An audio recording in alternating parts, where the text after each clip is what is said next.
구독, 좋아요 꾹꾹. 여러분 반갑습니다. 말씀 창고의 서현 목사입니다. 오늘도 시청해 주셔서 감사합니다.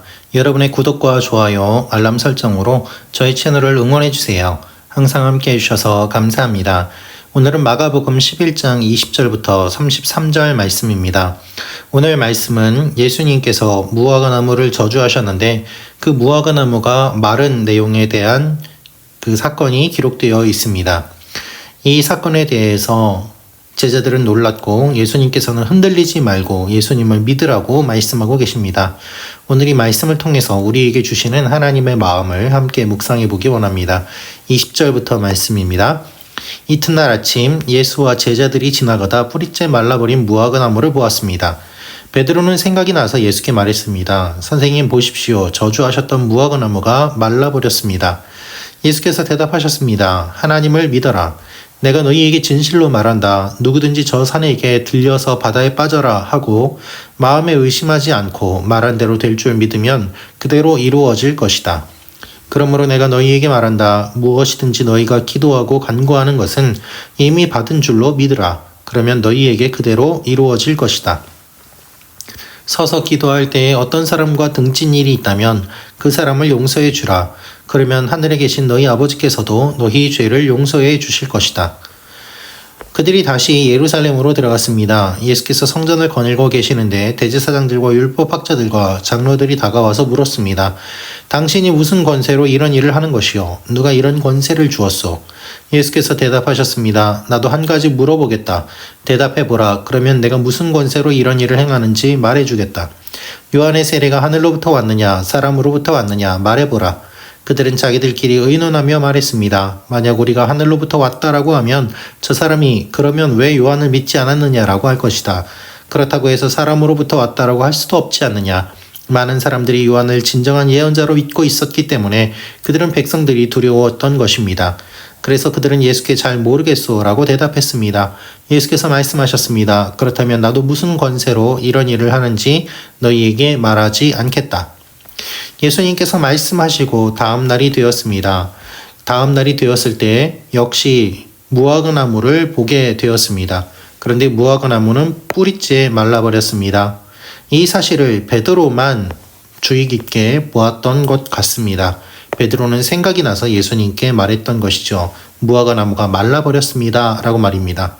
하루 만에 나무가 말라버리는 것이 쉬운 일은 아니었습니다. 그래서 이 일은 신기한 일이었고 예수님께서 행하신 일이었습니다. 잎이 무성했던 무화과나무가 하루 만에 뿌리부터 말랐다는 사실은 매우 이례적입니다.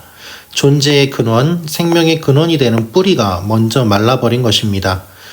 여러분, 이 역할을 제대로 하지 않으면 존재의 가치가 없습니다. 그러면 말라버리게 됩니다.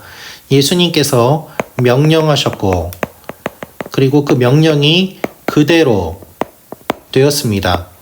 예수님의 말씀의 권위가 얼마나 놀라운지를 보여주고 있는 것이죠. 그래서 베드로는 이것이 생각이 나서 예수님께 말라버렸다고 이야기를 하고 있는 것입니다. 예수님께서 대답하셨습니다. 하나님을 믿어라 라고 말입니다. 여러분, 겉으로 보아서도 뿌리까지 말랐다고 느껴질 정도면은 이 나무는 매우 극심하게 말랐음을 우리가 생각해 볼 수 있습니다. 하루 만에 이렇게 말라버린 것은 쉽지 않은 일이었고 하나님께서 하신 일이었죠. 그래서 예수님께서는 이야기합니다. 하나님을 믿어라. 역시 이번에도 알 수 있는 사실이 있죠. 기적은 하나님을 보이기 위한 것임을 예수님께서 다시 말씀하십니다. 그리고 무화과나무의 마른 사건은 무엇인가 하면 결국 예루살렘 멸망 사건인 것이죠. 이 예루살렘 멸망 사건을 주님께서는 무화과나무를 통해서 말씀하셨던 것입니다. 유대인들이 심판을 받을 것이다. 그래서 예수님께서 하나님을 믿으라고 말씀하시는 것은 어떠한 의미가 있는가? 결국 예수님이 말씀하신 그대로 환난 가운데서 시험 가운데서 심판 가운데서 하나님을 믿어야 됨을 주님 말씀하고 계시는 것입니다. 신실하고 충성되다라는 의미가 있습니다. 하나님의 능력을 믿고 충성된 태도를 잃지 말라는 말씀입니다. 믿음의 지속성을 강조합니다. 어떤 상황에서도 하나님을 의지하고 그분께 맡기고 흔들리지 말아야 됨을 말씀하고 있습니다. 여러분, 예수님께서 말씀하시는 믿음이란 무엇입니까? 믿음은 결국에는 끝까지 믿는 것, 충성되이 믿는 것을 의미합니다. 중간에 포기하는 것이 아닙니다. 중간에 포기하는 것이 아니라 끝까지 주님을 붙잡고 가야 되는 것이죠. 예수님을 믿는데 중간에 포기하는 것이 아니라 끝까지 믿으라고 하십니다. 환난 가운데서, 심판 가운데서, 고난 가운데서 끝까지 믿으라고 말씀하십니다. 왜 이 말씀을 하시는가? 될 줄 믿으면 그대로 이루어질 것이라고 주님이 말씀하시는 것이죠. 여러분, 이것을 오해해서는 안 됩니다. 내가 믿습니다 한다고 해서 믿어지는 것이 아닙니다. 믿음이란 무엇입니까? 믿음이란 사실 더하기 동의가 믿음입니다. 내가 하나님의 말씀이 무엇인지 정확하게 알고 그렇게 될 줄로 믿습니다. 아멘 하는 간절한 동의가 이루어질 때 그것이 믿음이 되는 것입니다. 그래서 하나님께서 말씀하시는 것처럼 들려서 바다에 빠져라 라고 마음에 의심하지 않고 이것이 하나님의 뜻대로 이루어질 것임을 믿고 나아갈 때 믿을 수 있음을 주님 말씀하십니다. 결정과 판단을 내리는데 우리는 어려움을 겪게 됩니다. 믿음이 흔들리고 생각이 오락가락하는 것입니다. 그래서 그렇게 하지 말라고 말씀하십니다. 믿음이 지속되어야 되고 흔들리지 말고 계속 믿어야 됨을 주님이 말씀하고 계시는 것이죠. 여러분, 예수님을 믿기로 결심하셨으면 지금 믿고 계신다면 이 믿음을 흔들리지 않도록 꼭 붙잡으십시오. 지속된 믿음을 가지십시오. 여러분, 이 믿음을 흔드는 일이 너무나도 많이 있습니다. 목회자라고 하더라도 예외가 없습니다. 믿음을 흔드는 일들이 있고 우리의 믿음을 흔들기 위해서 사탄은 어떠한 일도 하고 있습니다. 그래서 우리는 끝까지 주님을 붙잡아야 되는 것입니다. 무엇이든지 너희가 기도하고 간구하는 것은 이미 받은 줄로 믿으라고 주님 말씀하고 계십니다. 그러면 이루어질 것이다. 이것은 결국 하나님의 뜻이 무엇인지를 알고 구할 때 그때 이루어지는 것이죠. 이것이 하나님 말씀입니다. 여러분, 그대로 이루어진다는 것은 내가 원하는 것이 그대로 이루어진다는 것이 아닙니다. 주님께서 주기도문 가운데 말씀하셨습니다. 무엇이라고 하셨죠? 뜻이 하늘에서 이루어진 것 같이 땅에서도 결국 하나님의 뜻이 하늘에서 어떠한 뜻인지를 알고 그 뜻이 땅에서도 이루어지도록 기도하는 것, 그것이 주기도문의 내용인 것입니다. 예수님께서는 하나님의 뜻이 무엇인지를 아셨습니다. 이 뜻이 하늘에서 이미 이루어졌음을 주님 아셨습니다. 그래서 땅에 오셔서 이것을 선포하셨습니다. 그래서 이 땅에서도 주님의 뜻이 이루어지도록 땅에서 주님의 뜻이 이루어지는 것을 막는 방해를 모두 없애고 이 방해가 사라지도록 주님의 뜻이 이루어지도록 기도하는 것이 주기도문의 내용인 것이죠. 그래서 특별히 주님께서 이 하나님의 뜻을 말씀하실 때 용서를 말씀하십니다. 우리가 묶은 것을 풀 때 하늘에서 풀린다고 말씀하신 주님. 그러면 우리가 용서하면 하늘에서도 용서해 주실 것이다 라고 말씀하십니다. 우리가 우리의 죄를 사하여 준 것 같이 우리의 죄도 사하여 주옵소서 주님 말씀하시고 기도를 가르쳐 주셨습니다. 그 기도 그대로 주기도문에서 말씀하신 그대로 우리가 서로를 용서할 때 하나님께서도 용서해 주신다고 말씀하십니다. 사람과의 관계에서 내려놓지 못한 것이 있다면 기도가 응답될 것을 기대할 수 없습니다. 여러분, 우리는 잘못된 방식을 가지고 있습니다. 그래서 밀양이라는 영화에서도 많은 사람들이 기독교를 오해하고 비난한 것 중에 하나, 그리고 그 영화에서 묘사하고 있는, 우리가 보여주고 있는 잘못된 모습 중에 하나가 무엇인가 하면 사람에게 용서받는 것이 아니라 하나님께 용서받으면 된다고 하면서 죄 지은 사람에게 잘못을 구하는 것이 아니라 나는 하나님께 용서받았다면서 그렇게 자기 자신에게 면죄부를 주는 장면, 이것이 잘못되었음을 분명하게 이야기하고 있습니다. 여러분, 사람과 화해하지 않으면, 사람과의 관계에서 해결되지 않으면 기도가 응답되지 않습니다. 이것이 영적인 원리입니다. 그러므로 형제와 화해, 그리고 싸운 사람과 먼저 화해하고 예배드리러 오라고 주님 말씀하셨습니다. 그런데 우리는 이 말씀을 잘 듣지 않지요. 예수님께서는 남의 잘못을 용서하는 것이 얼마나 중요한지 알려주십니다.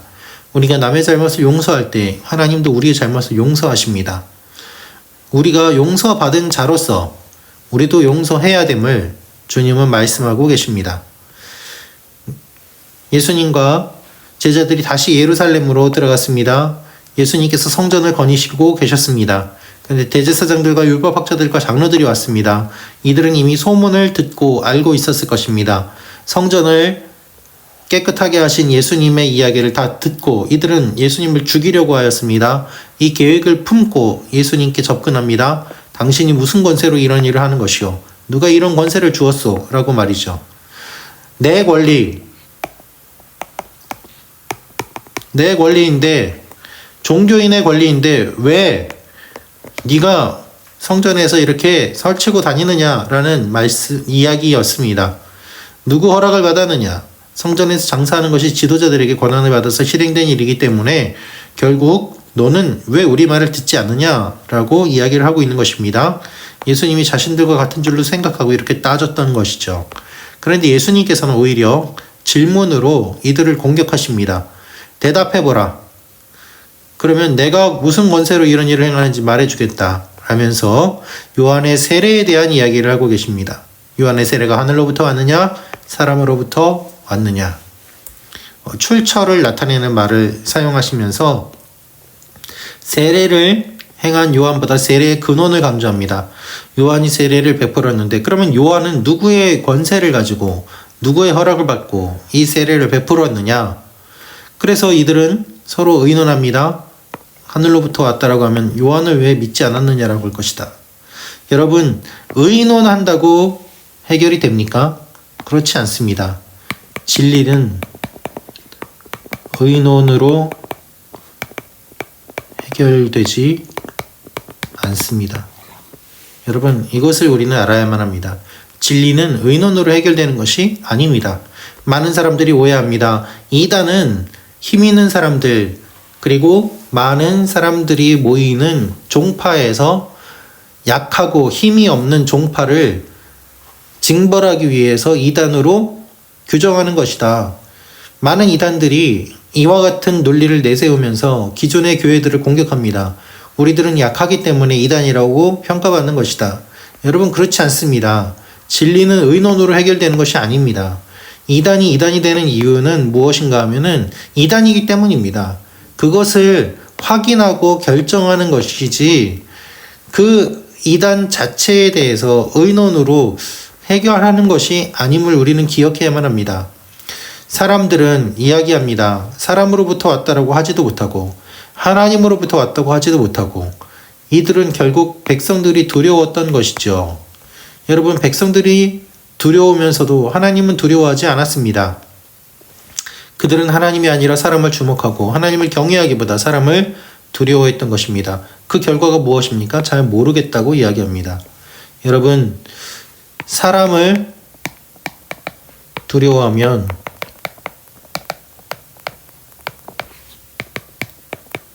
모른다고 합니다. 비겁한 것이죠. 비겁합니다. 이들은 비겁했습니다.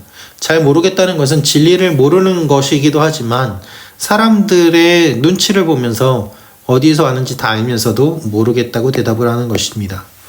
우리가 살면서 이런 일을 경험할 때가 얼마나 많이 있습니까? 예수님께서는 흔들리지 않는 믿음을 말씀하시면서 끝까지 믿는 믿음을 이야기하시고 반대로 자신들의 신념조차도 사람들을 두려워해서 속이고 잘 모르겠다고 비겁하게 말하는 사람들을 대조적으로 보여주고 계십니다. 우리는 어떤 삶을 살아야만 되겠습니까? 끝까지 주님을 믿고 나아가는 여러분과 제가 되기를 원합니다. 기도하겠습니다. 살아계신 아버지 하나님, 우리가 끝까지 주님을 믿게 하시고 흔들리지 않게 하시고 믿음에서 포기하지 않게 하시고 사람들을 두려워하지 않게 하시고 진리를 따라 살아가게 하여 주옵소서. 예수님의 이름으로 기도합니다. 아멘.